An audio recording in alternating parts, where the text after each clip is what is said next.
And it says we're live. It's another Monday already. Man, when you do something on the same time every week, the same day, you become painfully aware of how quickly time flies. I feel like I just did this. Hello, everyone. Welcome, welcome. It's good evening from Middle England. It's weird because it's only 1 o'clock here, but it feels like 2. It's crazy time change thing. I gotta tell you guys something. I gotta tell you something that happened. Like, this is legit. This happened to me. As you know, I work on hiring people all the time, and I had interviewed a girl 2 weeks ago. 2 weeks ago. And I said, when can you start? And she says, I need about 2 weeks. And I'm like, okay. So we said today was supposed to be her first day. And then Saturday, she confirmed my address. She confirmed that she would start at 9 a.m. And then late last night, I got a text. I have to read this to you because I'm still just so baffled by it. I'm not going to give away her name or anything. Obviously, I'm not going to. I'm going to publicly shame her a little bit, but you won't know who she is. Hey, do you think because of the time change thing, I could come in at 9:30 or 10 instead? Like I said, I've been off work for a year and 7 months, and I'm not used to getting up early. So this is going to be a shocker, and with the time change. And I'm like I'm going over this in my head. So we fell back an hour, but we gained an hour. So 9 o'clock is really 10 o'clock. So she'd really be starting at the equivalent of 10 o'clock. I don't know. It was just a little puzzling. I did not answer that because I have boundaries, and it was late at night. And so I waited. She texted me this morning. Ugh. I kept waking up last night because I set an alarm and haven't done that in so long. I'm completely exhausted. I was moving stuff around all weekend and having garage sales. I want to be alert, and I'm not going to be today. Do you think it would be okay if I start tomorrow instead at 9? No. No. No. No, no, no. I just told her, I said, this is not a good start. I've been waiting 2 weeks for you to begin work. I don't think this is going to work out. Good luck to you. So I'm all for hiring help. I'm all for bringing on, people to assist me. It's really hard to do. It's really, really hard to do. Oh, hey, I see Marcy over there. I've got to do something real quick here. I've got to adorn Marcy with a wrench. Stand by. Stand by. Here, I don't want any sound problems. Okay, I got to find Marcy. I saw you. There you are. And okay, Marcy, you're official. You're official. Yeah, and I mean, and this is not, my first issue with hiring, and it's so hard. It is so hard to find good people to work, and that's all I'll say. And I encourage people who work for me to watch the channel. So, I had somebody upset that I said something negative about the way an employee had done something, and I'm just like, if you don't follow the instructions given and then I say something, that's not on me. I don't name names, but if you got a guilty conscience, there we go. So how is everyone else's fine first weekday of the wonderful time change? I don't understand. I just don't understand this whole time change thing. It makes no sense in my brain why we even do this. It's like, let's chop off an hour on this end and put it on this end like it's going to change anything. I don't know. I'm ready to move to Arizona where time never changes.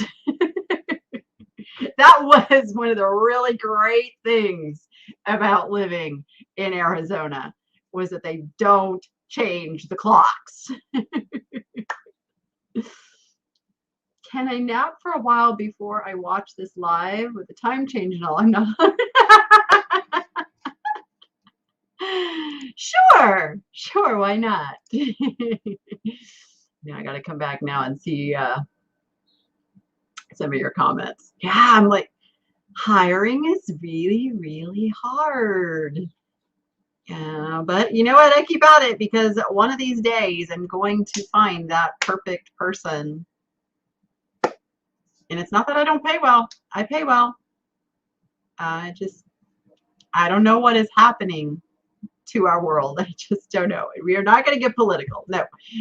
But the times they are changing. And I remember my grandmother. I really remember this now.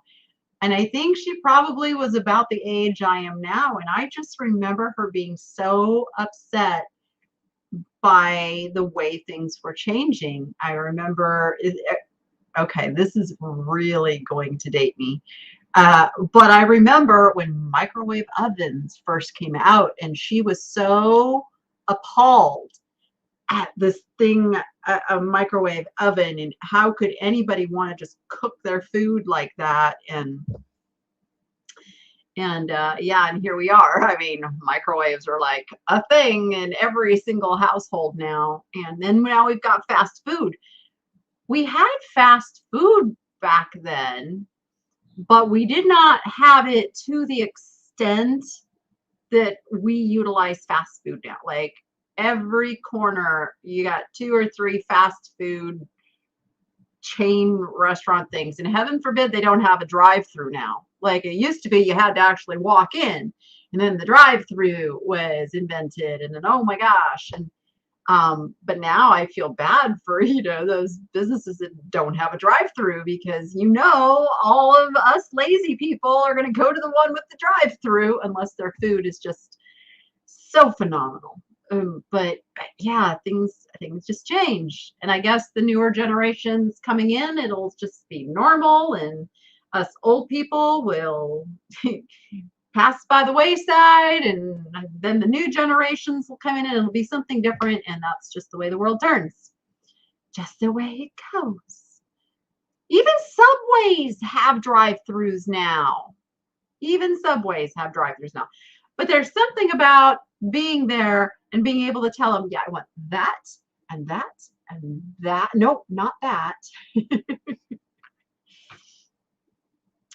Yeah, and fast food has gotten so expensive. Oh, telling you, I know, because we've done a lot of it in the last month with moving and being sick, and it was just like, what do we, and Uber Eats. We did a lot of Uber Eats. I'm glad that I could afford to do Uber Eats, and that I could, give somebody a job. That was kind of cool. I always like to think about that when I do a service, like I do a delivery or something like that. I'm helping somebody out like that. They're, able to put some food on their table because of that. So I've actually been ordering my groceries lately, because I think even though they're a little more expensive, when I do that, I'm not impulse buying. I'm not putting a bunch of stuff in the cart just because I passed it at the grocery store. Case in point, I went to the grocery store last night and ended up spending like $250, and I'm looking going like, what did I buy? Like, I just bought stuff that I didn't really need, that was just calling to me from the shelf. So you don't have a microwave, Claudia? Wow. Yeah, and the grocery store was dead last night. It was a ghost town. There was nobody there. There's nobody there. It's so wild. All right. Well, you guys didn't come here to talk about fast food and growing old. Oh, Vintage and Vino, you had a party rental biz and a horrible time keeping employees. I know. Nobody wants to work anymore. Nobody wants to work anymore. I don't know what it is. I guess some of it is people are not going into things that they truly love and are passionate about. They're going to get a paycheck. And that's really sad. I mean, because even when I had my first job at 7-Eleven, like I loved that job. I just was like, I felt like this is such a cool job. I get to talk to people, and I loved my job, even though it was a 7-Eleven. And I don't think there's very much of that going on anymore. I don't think people are really loving what they do. And that makes me sad. Makes me sad. I will not shop at Walmart. I just won't. I try very, very, very hard not to support the big giant corporations. Just my take. And Walmart is one of the worst. Walmart does not treat their employees well. And that's kind of, in the grocery stores, they have like unions that really take care of their clerks. And my grandmother and grandfather were part of the grocery clerk union. Like, I don't know what it was. I don't know if my mom's watching. But they were part of like Alpha Beta, and they worked in the warehouse. So I kind of knew a little bit more about that part of industry. And then Walmart big box store comes along and hurts the little guy. So I do not support Walmart. Retail Clerks Union. That's it. Thank you, Mom. Retail Clerks Union. Yeah. But yeah, so I do my best to support the little guys as much as possible. I do shop from Amazon, but Amazon supports people like you and me. The Amazon FBA provides businesses for thousands and thousands of people. So it's not all about big corporate. We are supporting little guys when we shop Amazon. Yep. Who wants to say they take pictures and ship for an eBay seller and we don't get benefits? So what they say, I hire assistants. I hire e-commerce managers. I don't just hire listers. I don't just hire, I give them a title and an importance. Once they're trained, I like to set people into their whatever their thing is that we have found that they do best, and they're in charge. Like, you can have pride of ownership of your department. That's kind of how I team build. Like Carrie's coming back this week. Yay! Carrie is phenomenal with the jewelry, the sorting jewelry, the shipping jewelry. Like, that's her. Like, so nobody else is in charge of jewelry. That is Carrie's department. She does other things for me, but she gets to have some ownership of that.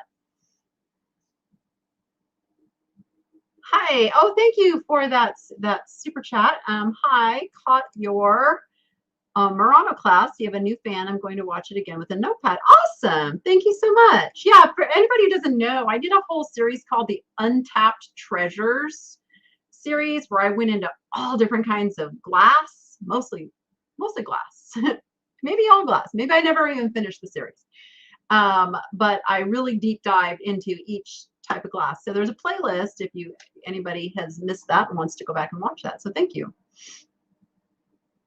All right. So I help the globe. I grab all of the discarded Amazon boxes out of our recycle bins and use for shipping. There you go. Yeah, I reuse a lot of those shipping materials. Amazon is killing a lot of small businesses too, and they're going to dominate retail in a few.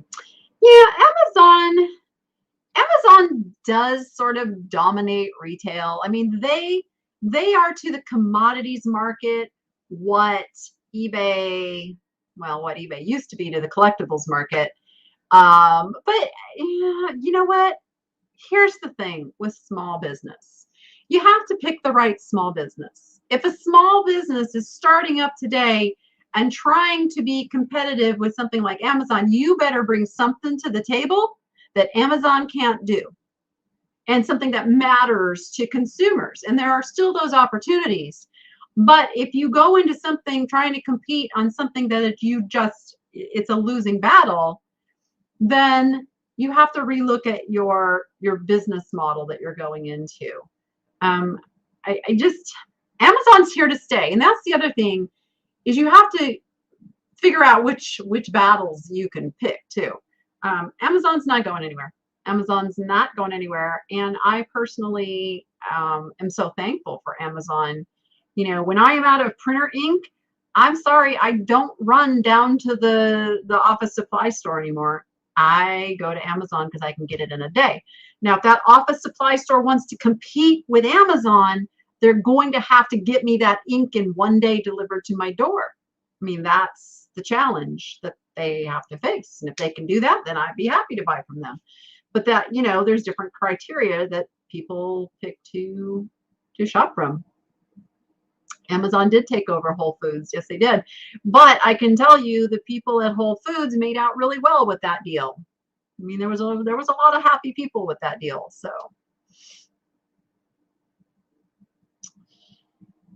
okay. I don't want to get too far off on a tangent because I do have someone waiting in the wings, as I promised.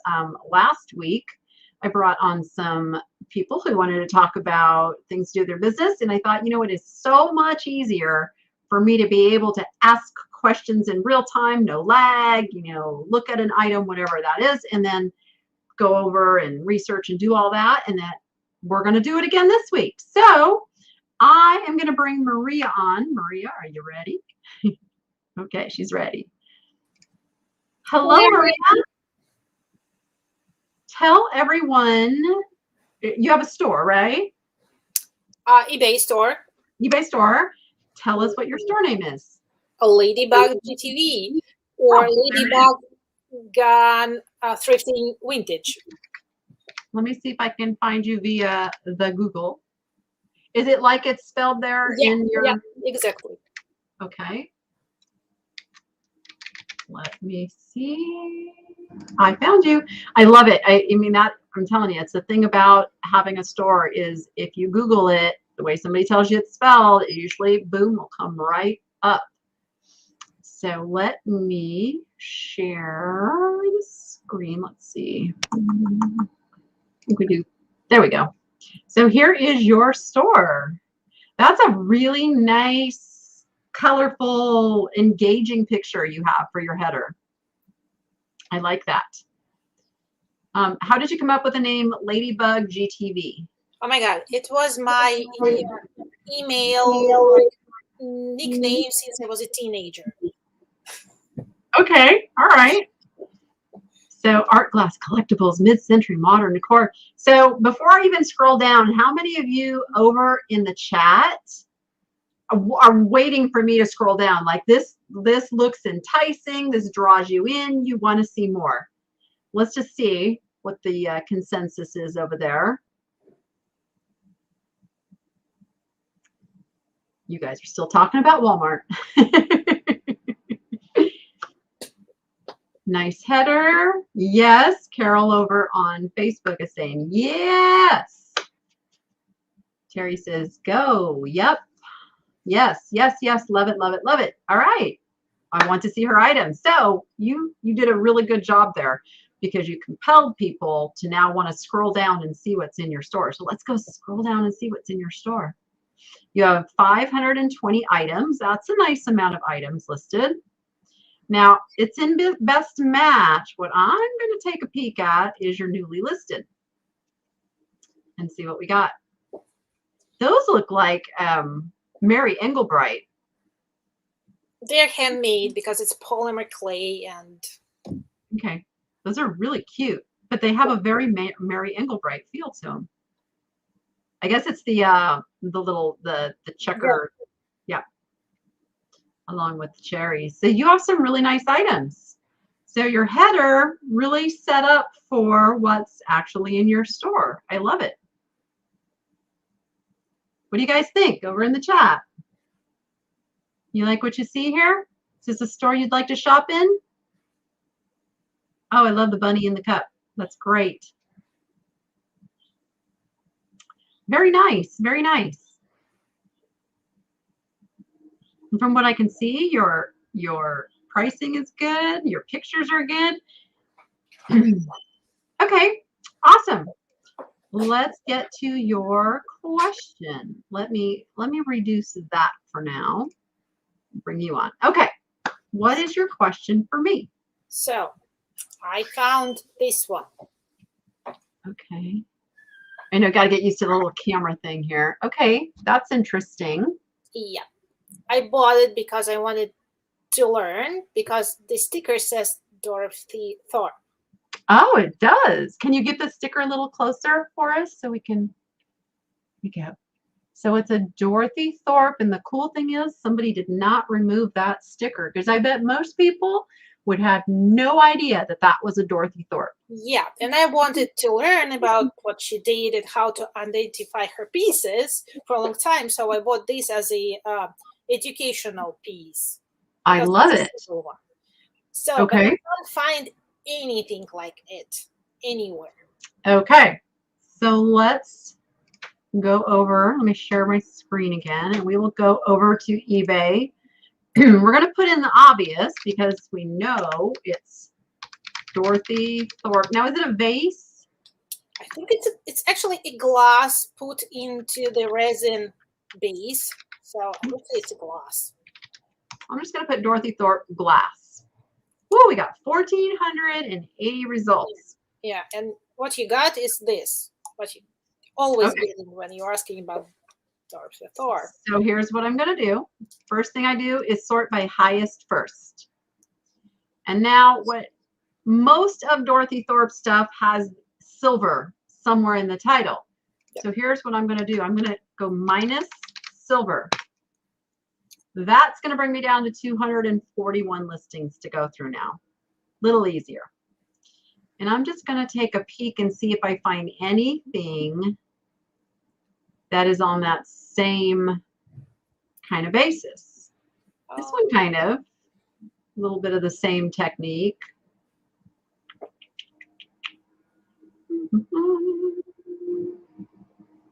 See, most people think of Dorothy Thorpe as just that silver band, and she did so much more. Hey, look what I found. So there is one someone listed for $95. So now that we've found one in the actives, let's go to solds and see. Oh my God.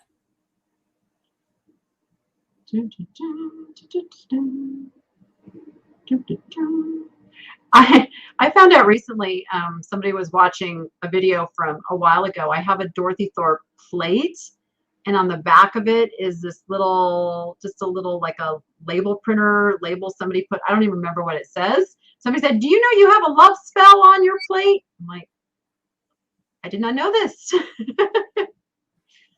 Okay, so we can't find another one that's actually been sold with that.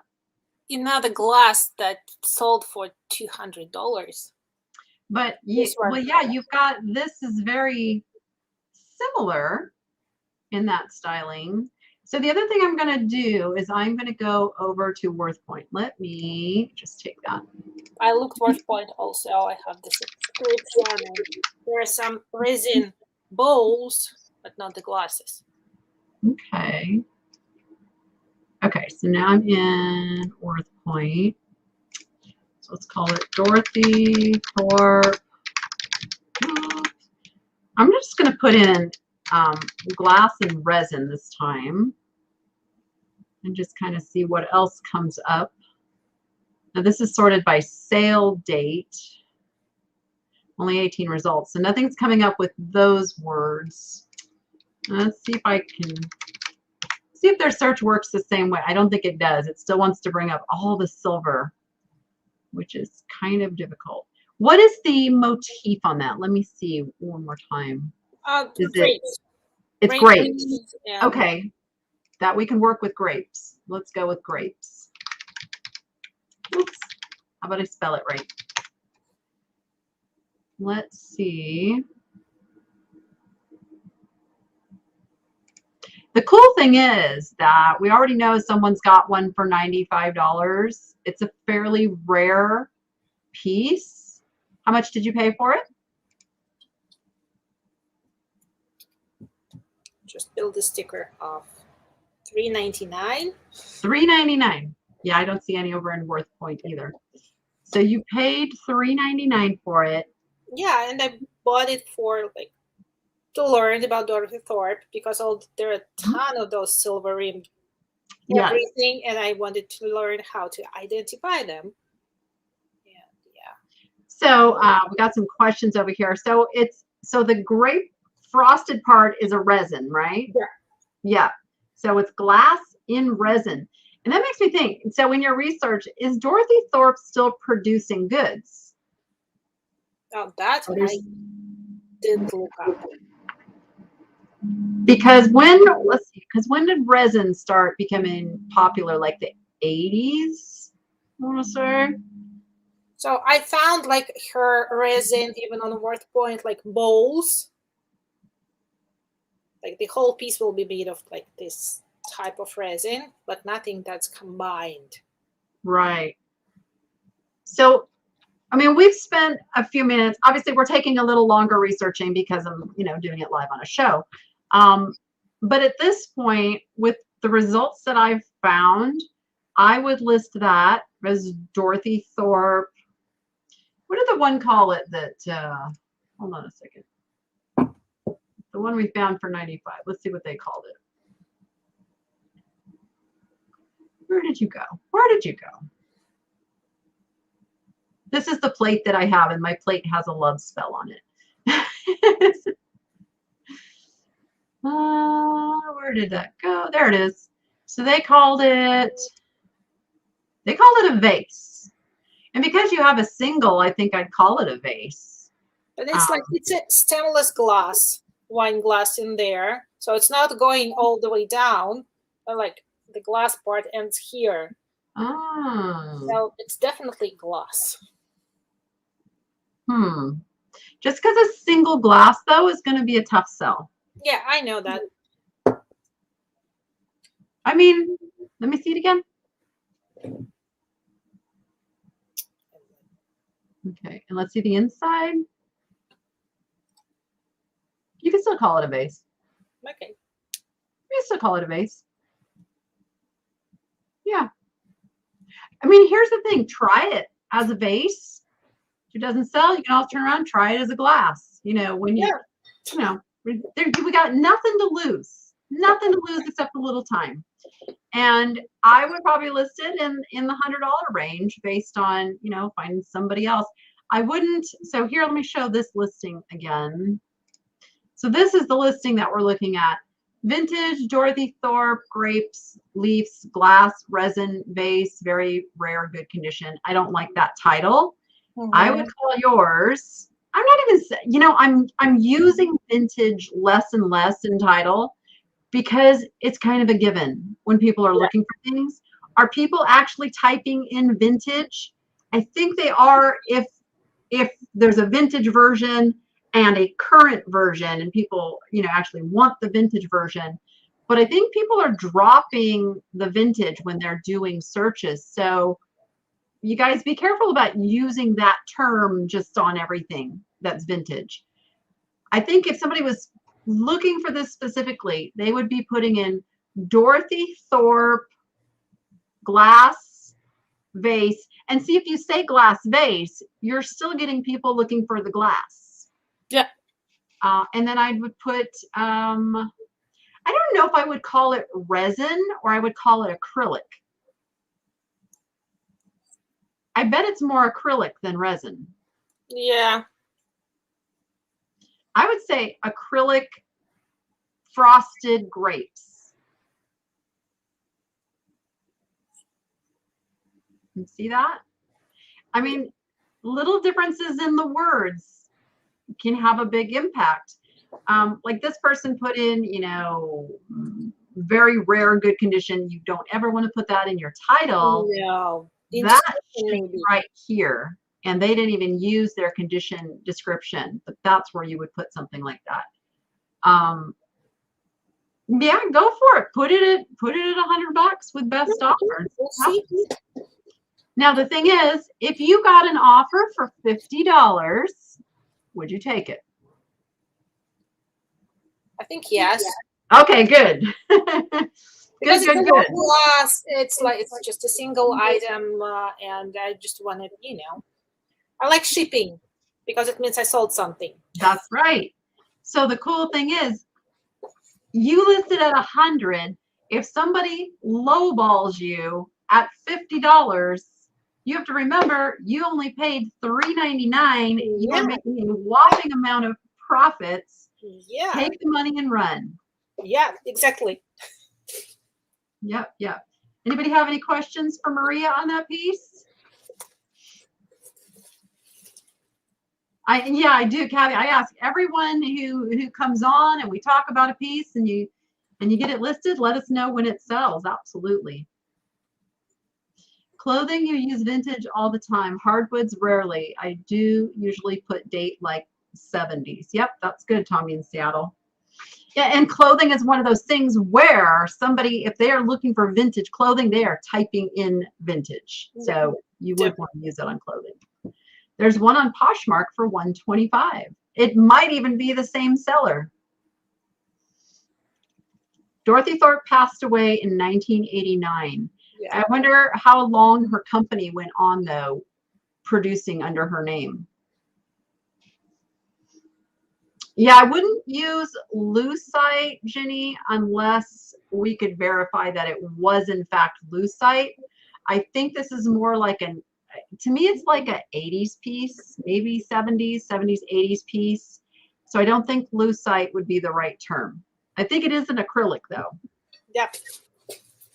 Like Pamela 13 says, they are calling it a resin base. So you guys, this is so important. When you're looking at results, you're looking at somebody else's research interpretation. So you're trusting that they've done their research correctly. So just because somebody else called it resin doesn't necessarily mean it is resin.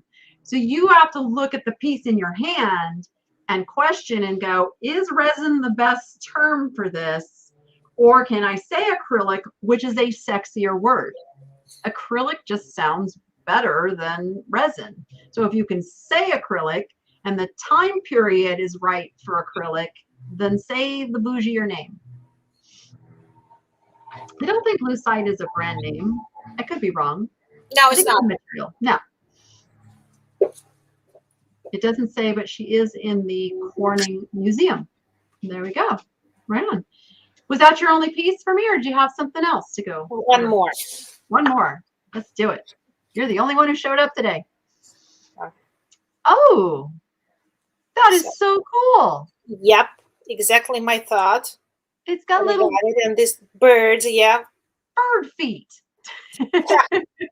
So it is signed, but it's impossible to. Okay. Oh, it's one of those signatures. Okay, so when researching a piece like that, first thing to do is go with what you know. So what do you know about that piece? What can you tell me holding it in your hand? What are some words? It's handmade. I can feel that it's hand thrown. And is it pottery? Yeah, it's pottery. I think it's Mexico because it's like giving me that.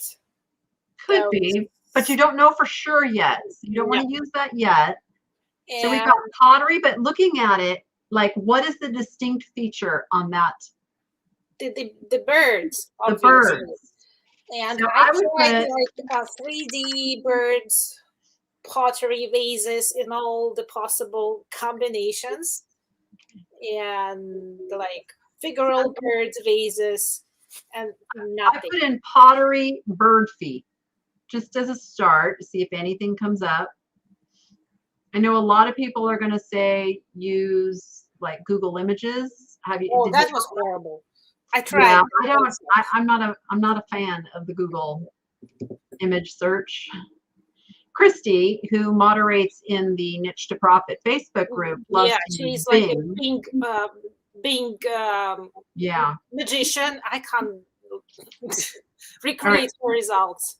So we got nothing on that. So let me go over to our friend, the Google.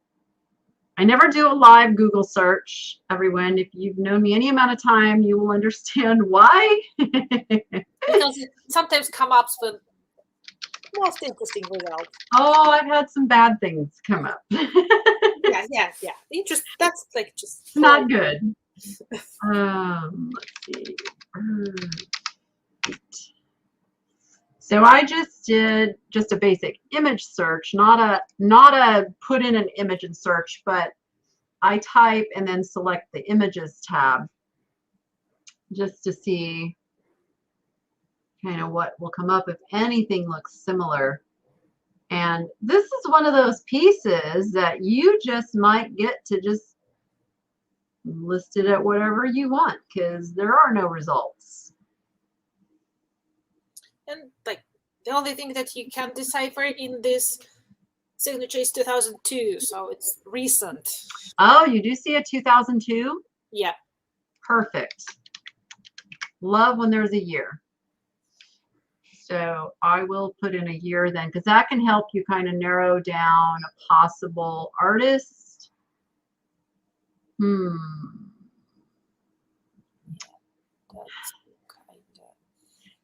I'm trying to think of another word for bird feet. Bird.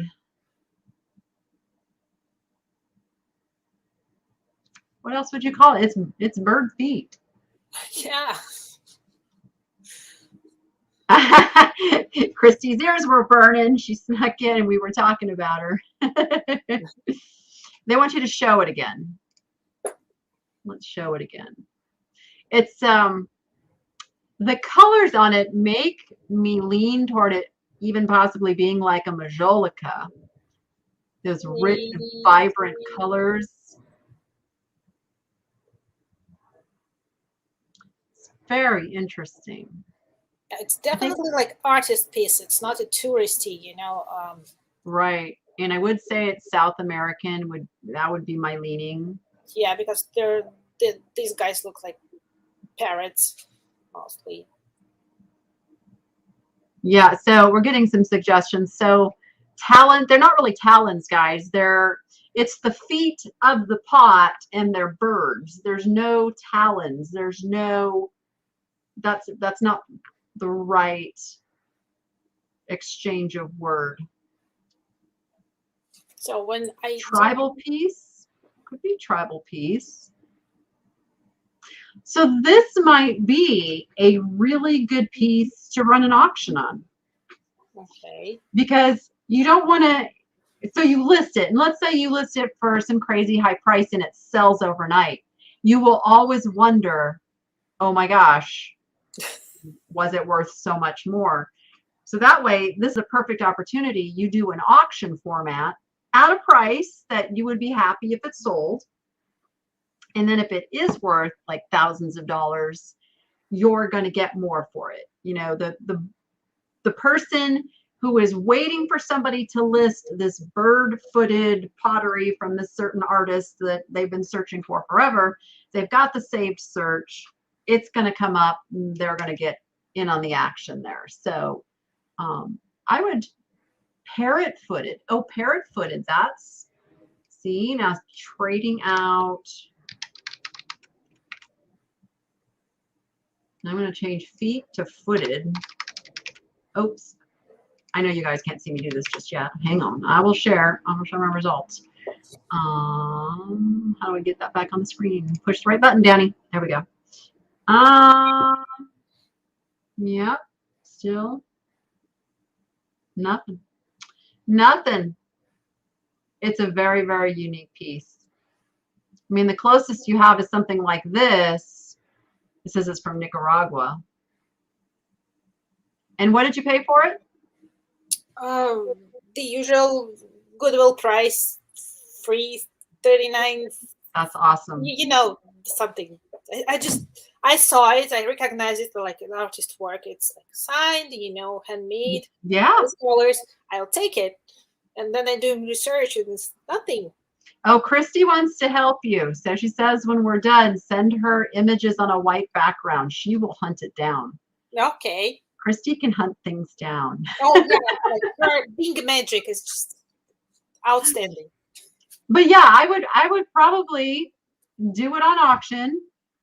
If it were me, I would probably start it in like the $50 range. Because what you got, $4 into it. If it's sold at $50, you got a really good profit. But you've also started it at a point where multiple bidders could jump in and kind of battle for it. Okay. So that's personally what I would do. Would I use the word unique in the title? Andrea is asking. I would not. I would not use unique. I don't tend to use adjectives in titles. I try to stick with what the item is or what it represents. What if somebody's looking at that item, what are they going to type into search? Like if that specific person who knows what that is and is looking for it, obviously they know the artist name, but being as we can't quite figure that out, we would say, I would use both bird and parrot. I think that would be a good idea because those are kind of interchangeable. And you might even use colorful. I know it's an adjective, but it's one of those, if somebody was searching for that, they know it's colorful pottery, and they may very well put colorful bird, parrot, footed pottery, planter, pot, vase, whatever term you think best fits it. That is what I would do. Okay. Do we have time for one more? Sure. Okay. I don't think anybody will mind. You have some really, really cool stuff. Oh, wait. It looks like, oh, wait, don't tell me. The Tucson artist. It's not it. I know what you're meaning, but it's not it. It's hand painted. And there's no signature. Oh, gosh. Come on, somebody help me. What is he's from Tucson, Arizona. He's so popular. DeGrazia. Yeah. It's style. But he has a similar like art piece that's on canvas. It's called the picker of this cactus fruit. There is a specific Spanish name for it. I forgot. But like all his plates are usually collector's plates that are like printed and with his signature. Yeah, but this one is not. This is not a mass-produced plate. This looks to be a handmade piece. Yeah, that's hand painted. It was signed at some point, but can I see that closer? Gone, like gone. Can you make out any of the letters? I tried very hard. You can't. I do believe that DeGrazia's wife also, she was the pottery and sculpting side of things, and he was the painter. That has such a DeGrazia look to it. Yeah, completely. So when I did like an image search, it pulled up very quickly, and the same motif, like in the. Let me just share my screen. I just on eBay, I just said DeGrazia plate. Yeah, and his plates are usually like collector's plates. Yeah, these are the mass marketed, like these are his licensed art. Yeah, that's not what you have. His own pottery plates are like completely different style. They are not painted because he did some pottery. I read like all the museum website. Yeah. You might have a really unique piece there, or as like you said, somebody is just doing it's a hobbyist piece. Yeah, in his style. Yeah. Now here's where things get tricky. Technically, you're not allowed to say DeGrazia style. Yep. Technically.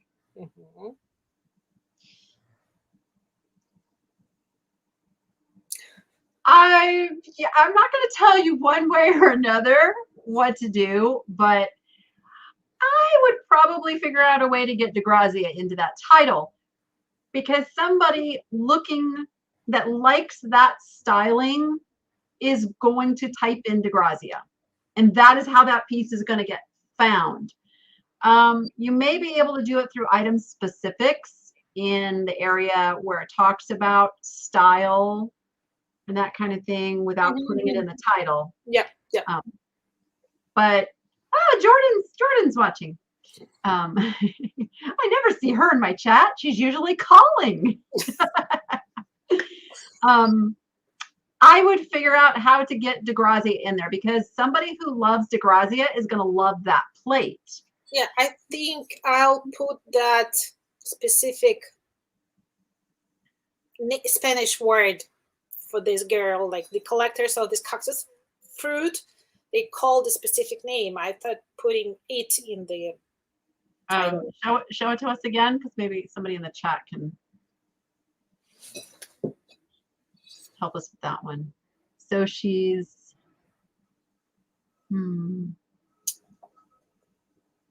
struggling with it. So it's hand painted, because you see there's a wear on this. Oh, for sure. Oh, that's a totally, hand done, hand painted piece for sure.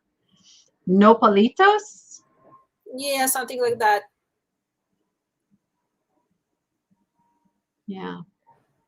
Yeah, Pamela 13, technically you are not supposed to call something a style or like or any of those things in your title. It's considered keyword spamming.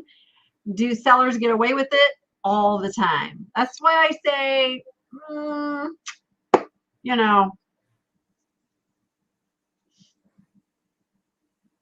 can you say handmade hobbyist piece of red DeGrazia plate? Tommy in Seattle, though, is somebody going to search that, though? You can say whatever you want to say. Remember, we're trying to come up with the best way for that to come up in a search result for somebody who's going to love it.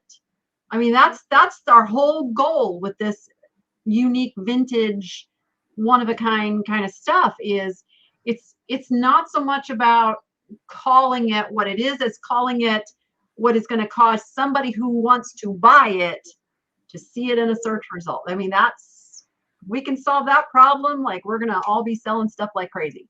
And that's our challenge with eBay right now, is eBay has changed the way all of that works. They have changed the algorithm for what comes up. And that is what's making our eBay lives a little challenging right now. Yeah, I wouldn't be afraid possibly to call it like a DeGrazia student piece, because there were multiple students of DeGrazia who created that kind of work. And that's what I would call it, because that is not keyword spamming, because that's probably actually what it is. Makes sense. Thank you. Great idea. Cactus fruit is las tunas in Spanish. Was there cactus fruit on there? Yeah, she's collecting them. Let me use my. Oh, Lorinda, absolutely. The slowness may be the algorithm. Oh, yeah. eBay is tweaking and changing. And, when you get all of those things for changing your item specifics and all of that, what you're seeing on the surface is what they're doing behind the scenes when they're writing the code. Like, that is the one thing, being married to a coder for 20 some years, I have kind of learned the back end of software development and what really goes on, and then what the end user ends up seeing. Two completely different animals. So we are absolutely experiencing all the changes that the coders behind eBay are doing. Absolutely. Andrea Joseph says, I have so much to learn in wording a title. Seems like a lot of rules, just saying. So it's not a lot of rules. It's just a very easy concept that if you guys can just keep this. So try to make your title what you think the ideal customer for your product would type into search. Like, that is it in a nutshell. And that comes directly from my working with the chief technical officer of eBay when I was helping to develop a software that integrated with eBay. So this is what they're trying to do. They are trying to bring the best results to people to get them to make a decision like that. Because they found that when people are given too many choices, they don't choose. And so eBay is trying to make it so they have less to choose from and they make a choice. So you need to be one of those choices, was what it comes down to. So, well, Maria, my gosh, this hour is flying by. So I hope that was helpful. Very helpful. Thank you very much. Thank you for bringing some pretty awesome things on it. But you're over in the Niche to Profit group, so we can kind of follow your progress on these things. Yeah, I'll update when things. Excellent. If anybody's not over in the Niche to Profit group, come on over. That's where we talk about like day-to-day everything stuff with eBay. That's the original DeGrazia. Yes, yes. See, it is a DeGrazia. It's a student piece. Okay. I'm telling you, it's a student piece. And so these succulents are called saguaro. So they are saguaro harvest. The saguaro cactus. Yep. Very popular down in Tucson. I mean, I lived in Tucson, so DeGrazia stuff was everywhere. It's a big deal down there. All right, Maria, thank you so much for coming on. Thank you. You can stay backstage or you can sign off, whatever you decide to do. But I'm going to say goodbye and thank you. Thank you. Bye. This is so fun, you guys. I love this. I love interacting and being able to ask questions and, you know, instead of like waiting for the lag if I ask something and then remembering what I asked. So please, again, if anybody else wants to come on a Monday, just shoot me an email, put Monday in the title, because that's how I'm sorting, is like if it has Monday in the title, it goes into a folder so that I can send you the link for that week's show and all of that good stuff. Kathy says, do you think people search by certified? And where did that go? There it is. And again, that's a really, really open-ended question because it's going to depend what the item is. Is it an item that certified is an important word that somebody would be putting into a search? Yeah, so it really depends on the item. My eBay is still on time away. I mean, I'm utterly good stuff. I put the links down in my descriptions, but since the move and COVID and chaos, I still have my store closed. And I'm antsy to get my store opened back up. So let me just tell you, since my video where I showed you guys all of my chaos going on, I have, well, I had hired a personal organizer to come out, and she broke her wrist the night before she was supposed to come. So I had to scramble and go find someone else. I have a new organizer coming out on Wednesday, and we are going to formulate a plan to get the garage. Actually, we're to get everything set up. Like, I need it all set up. And the thing is, like, what's really been hard for me is I know in my brain, I know how to do it. I know what needs to be done. And it was kind of having to come to that point where, like, I'm having to admit defeat. I'm having to admit that I can't just do this, but I want to look really smart. Like, I got this all figured out. And then I remember, and I always tell you guys this, you know, talking to millionaires and super successful people, they will tell you one of the secrets to success is knowing when to ask for help. It's knowing when something shouldn't be taking your time and energy because you could be putting that time and energy into something that makes you more money. So I came to the thing that's like, you know what? I'm just going to hire somebody to help me get it organized. I'm just going to do it. I have gotten through all the art. You can see I got that piece hung up. I'm not sure it's going to stay right there, but at least now I know it's safe. It's off the ground. For those who follow me on Instagram, I started my gallery wall on the stairs. I'm still trying to figure out, because I'm only so tall and it's a little hard to hang stuff up on a staircase kind of a wall thing. So I'm not sure how that's going to end up, but I got a start to it, and I put a picture over on Instagram. I'm the Niche Lady over on Instagram if you want to find me over there. Do you get a video where you organize with you? Oh, absolutely. I am documenting this whole process. I've really started looking at the whole video thing so much different because I haven't been able to go out and shop. I can't justify going out and shopping until I get this under control. That would not be a good role model. I don't want to do that. I don't want to just go out and make a Goodwill video, even though those are the ones that make me money. So I'm very, very motivated to get my organization done so I can go shopping again because I need to. Jordan says, Mom, can you come help me? Can you come help me move and decorate December 1st? We'll have to talk, Jordan. I don't know about the help you move part, but I do love helping you decorate. So there is that. Yes, yes, yes. But yeah, so my front room where I was organizing all the art, I've pretty much got that. And you know what? So if you haven't watched those videos, you'll have to go back to watch and see what I'm talking about. But I made a pile of all the stuff that it was not worth listing, that I was going to sell locally. I'm going to try something. There's about 40 pieces. I'm going to put them all on Facebook Marketplace as one lot of art for a reseller. I'm going to see if somebody who, you know, maybe sells at the swap meet or has an antique mall or someplace else locally, or who doesn't mind shipping big art, would just like to buy them all for me for like one ridiculously good price.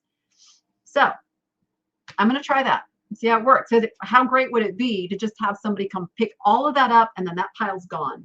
I'm good with that. I'm even toying with just donating, just to get it out of my life too. There is that. I may come to that point too, because I'm pretty motivated now to get things out of the way and have new beginnings. Yes, Jordan is moving. Jordan just got accepted at a new apartment last night. Yeah, because she had to get out of her slumlord situation. No, your Peter Pan artwork it's not in that pile, but I did talk about it, and I talked about, like, you're supposed to come out here and get your Peter Pan artwork. Otherwise, it's got to wait till the next time I drive out. But you can drive out. Bring Daisy. Just bring Daisy do. She can play with Ozzy and Peanut and have a good time out here. But yeah, I'm going to try. And that, or I might just donate. And if I donate, I will donate to Dog Junkies. You know, my little personal, she says I'm coming out December 1. That's only like 3 weeks away. I'm not sure that's going to happen. Because I really got to get ready. I got to get my house done for a birthday party, because I'm having my birthday party. You know, she's messing with me too. All right, everyone. This has been a blast as usual. If anybody would like to be on next week's show, please shoot me an email, thenichelady@gmail.com. Put Monday show in the subject line so I know what it's about.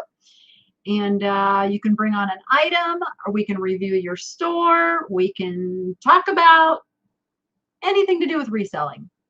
How is Rachel? Rachel is doing great. Rachel is pretty much back to normal.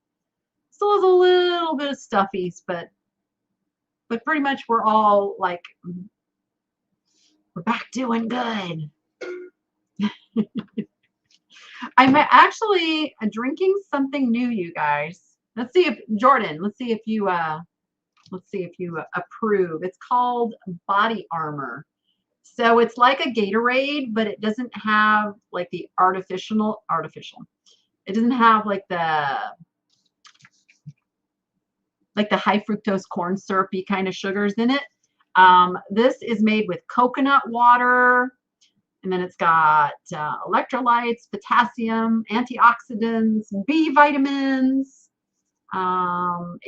It's got pure cane sugar, and I talked about that before. If you're going to drink sugar, drink pure cane sugar, or consume the pure cane sugar, the non-processed kind of stuff. But anyway, we're trying it. It tastes pretty good.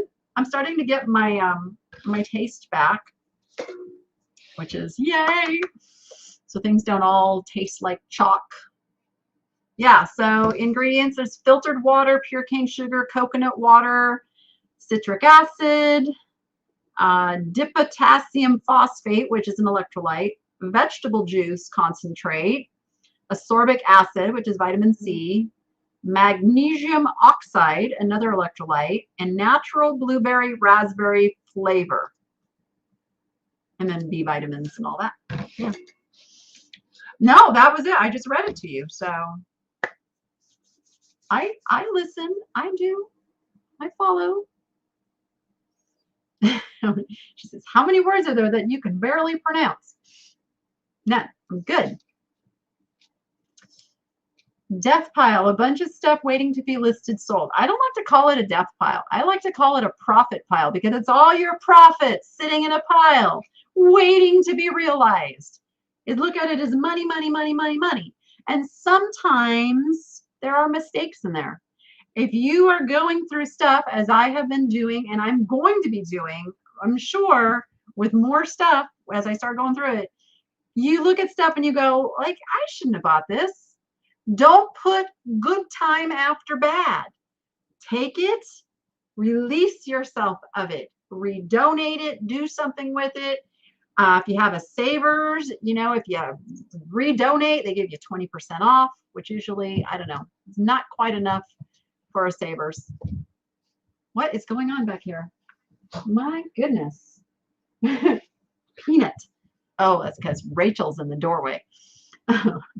Peanut just went,